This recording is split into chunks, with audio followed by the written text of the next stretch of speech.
Hockey India grassroot ইউনিটের উদ্যোগে আগামী 11 মার্চ থেকে শুরু হচ্ছে অনূর্ধ্ব 14 ছেলেদের এবং অনূর্ধ্ব 17 মেয়েদের নিয়ে 6-a-সাইড হকি টুর্নামেন্ট। মেঘালয়ের কালিম্পংয়ে হবে এই টুর্নামেন্ট।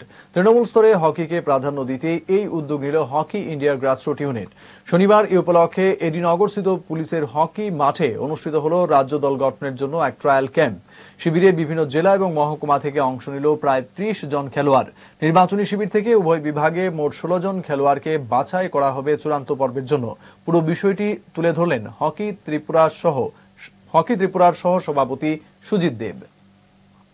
গ্রাসরুট একটা ইউনিট আছে, সেই গ্রাসরুট থেকে আমাদের এই হকিকে ডেভেলপ করার জন্য, বিশেষ করে বাচ্চাদের আন্ডার 14 এবং আন্ডার 15 এবং 17 মেয়েদের এই হকিটাকে ডেভেলপ করার জন্য আমরা আজকের এই সিলেকশন মিট।